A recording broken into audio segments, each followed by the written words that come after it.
Welcome to the Root Cause Revolution podcast with functional and integrative nurse nutritionist and energy medicine practitioner, Audrey Christie.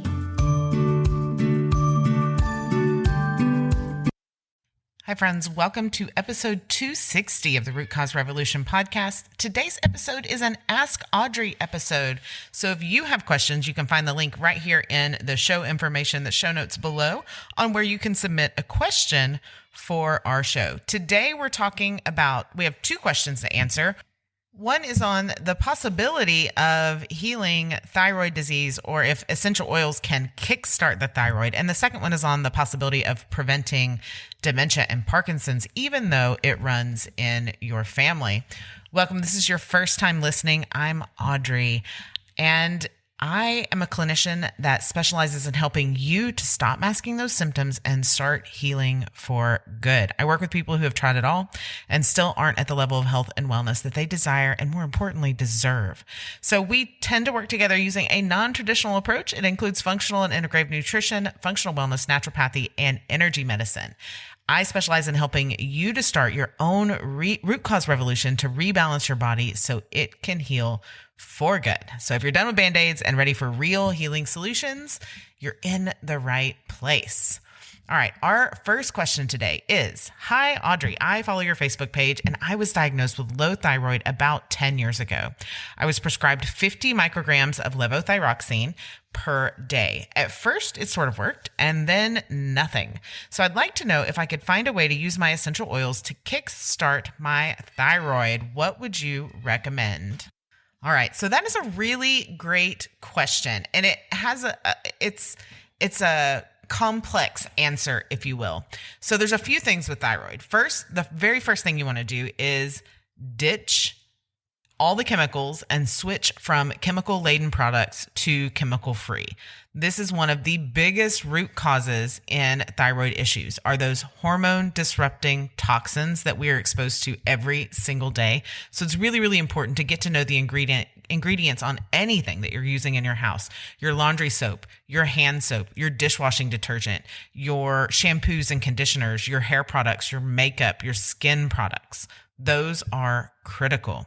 Another thing to look at is eliminating processed foods and making sure you're filtering your water, getting adequate rest and managing stress. And that is something that your aromatherapy tools, your essential oils can be really, really good for. You can also do a hair minerals and metals test, and that can point us in the right direction on what is functionally missing from the picture that could be contributing to your thyroid, right? What you can't do, you can use essential oils to support you in healing root causes, particularly in stress and in mood. But you can't replace the missing micronutrients that your thyroid needs or replicate the detoxification that your body needs with them.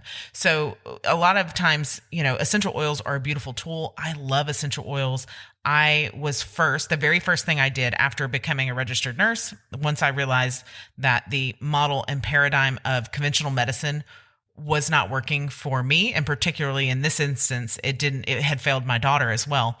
And so the very first thing that I went for was a certified clinical master of aromatherapy. So I have an unusually deep knowledge of essential oils. I love them. I use them every single day. What we have to recognize about essential oils is that they are Band-Aids. Okay. Essential oils are Band-Aids, but they are Band-Aids that are better for us to use than a lot of conventional options, a lot of conventional routes, right? So it's better to use a little bit of peppermint oil on your body rather than taking Tylenol for fever. Does that make sense? It's better to use some oregano oil than it is to sometimes take an antibiotic or an antiviral medication. Hopefully that makes sense. That's not medical advice. That's just an example, if you will, right? But for your thyroid, you're actually either you have a toxicity of some kind of metal or an imbalance in some kind of micronutrient in your body, or both. And so essential oils can be supportive, but they are just Band-Aids. They can mask some symptoms, but they ultimately aren't healing the issue. Okay, hopefully that makes sense. It's not a dig at essential oils. Again, I love them. I use them every day, but we have to recognize where they belong in a healing, when we're trying to truly heal the body. Okay? All right, second question. Do you think it's possible to prevent dementia and Parkinson's when it runs in your family? Both my maternal grandmother and maternal great-grandmother had it.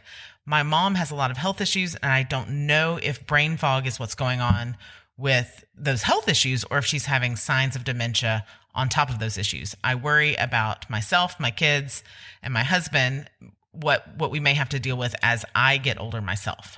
All right. That is a really, really great question. And this is another anonymous question, so I won't call your name out. But it is 100% possible to prevent Parkinson's or dementia or anything else that runs in the family as long as you do one thing: break the lifestyle cycle. It's been proven time and time again that genetics loads the gun, but lifestyle pulls the trigger. What that means is that your weak spot in your genetic code that could be handed down from mom to daughter and then on to you, or grandmother to great-grandmother to grandmother to mom to you, could be that weak spot could be a predisposition for dementia and Parkinson's. But what ultimately determines if you end up with that diagnosis, with those symptoms, is the nutrients, the stress, the overall inflammation, the overall toxicity exposures, and your body's ability to detox, all of which you have some, if not all, of the control over. So just because mom had it, aunts had it, grandparents had it, dad had it, sisters had it, brothers had it, does not mean that you are doomed, if you will, to that same diagnosis. You have to start taking action now. Now you know better, so now you have to do better in order not to fall down that same pathway.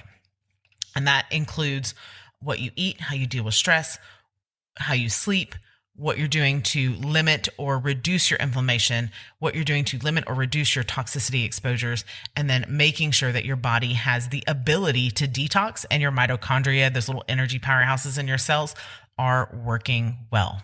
All right. So those are our questions today. If you have questions that you'd like answered on the show, I would love to answer them. You'll find the link right here in the show notes, but it's audreychristie.com/question. And you can just drop the question in that little form. You can ask anonymously if you prefer, or you can certainly leave your name and I will call that out on the show as well. So I hope you have an amazing rest of your Friday, friends. That's it for us today. I am always rooting for you and your family. See you next time. Thank you for listening to the Root Cause Revolution podcast. Be sure and subscribe on your favorite podcast provider.